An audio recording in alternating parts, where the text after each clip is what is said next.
Meanwhile, NATO allies are scrambling to find Patriot air defense systems to send to Kyiv. The American-made systems are in short supply. Germany has 9 units and says it's willing to send 2 to Kyiv, but only if they can be replaced by the U.S. within the coming months. A dramatic shift in tone from Washington. President Trump says the U.S. will again supply weapons to Ukraine, provided European and NATO allies pay for them.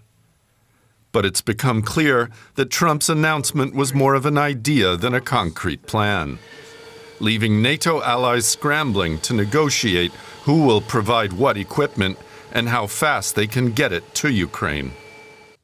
At least 8 NATO countries, Canada, the UK, Germany, Finland, Denmark, Sweden, Norway, and the Netherlands, have said they are willing to participate in Trump's weapons purchasing plan.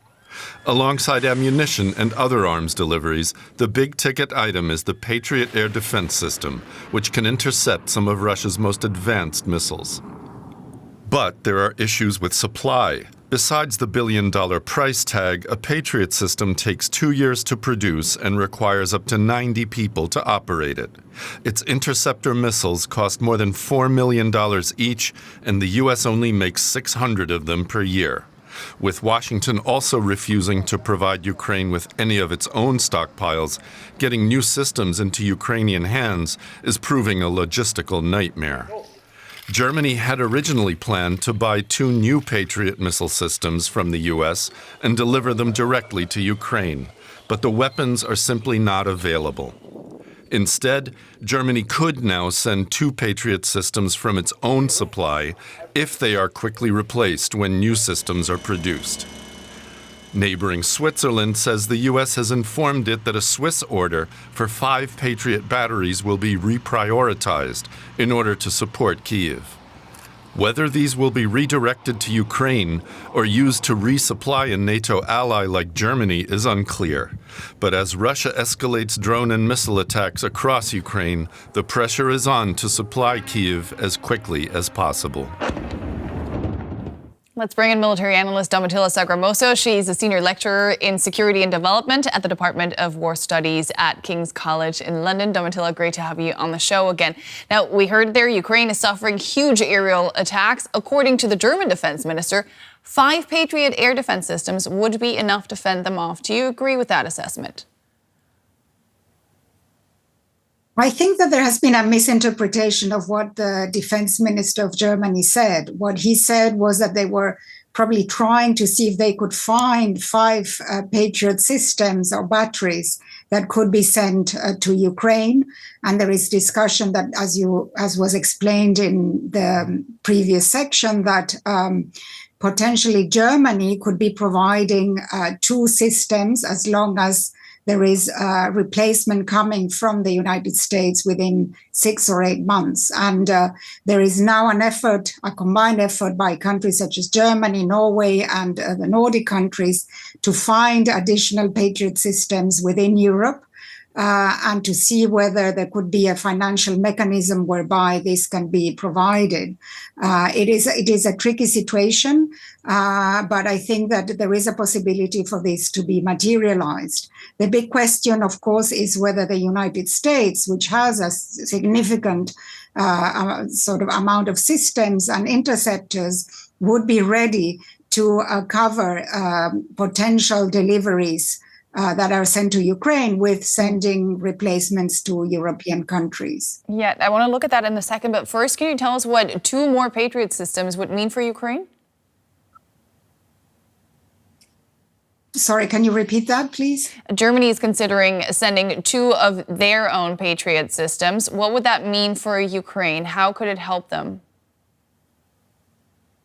Well, any additional Patriot systems are better than non-additional systems at all. So certainly 2 more systems would help Ukraine. But of course, Ukraine needs a lot more. It has now potentially 5 to 6 Patriot systems functioning, but it needs a lot more. It needs at least from 10 to 15 systems operating effectively as a minimum. And there is talk that ideally Ukraine would need 25 Patriot systems to cover its entire territory. Ukraine is a huge country and it is facing a massive onslaught, not only from hypersonic missiles and ballistic missiles, cruise missiles, but also drones. So it is very important to make sure it has a system of cover.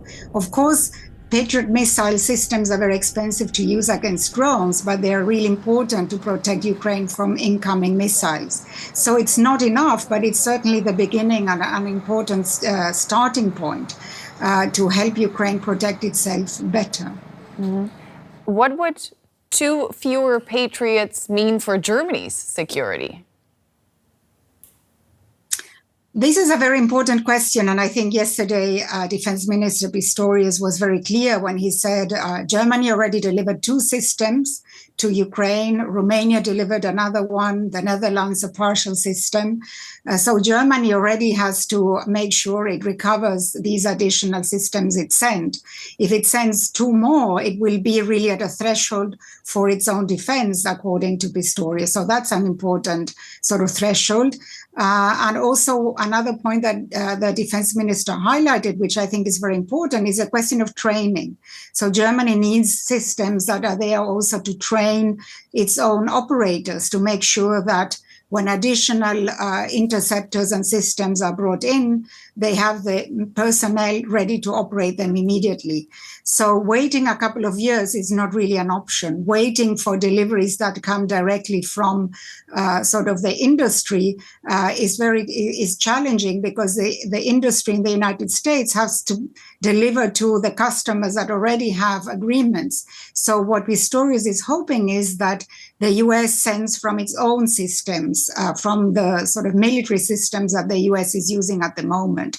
So that is a very important point, and it's probably a very important negotiation that is ongoing, because as we know, the Americans are very reluctant, and Pete Hegseth was very clear that there were not enough sort of military equipments to protect the United States. So we'll see in the coming days what is really happening around these negotiations. That was Domitilla Sagramoso of King's College London. Thanks for your insights. Always great to have you on the show.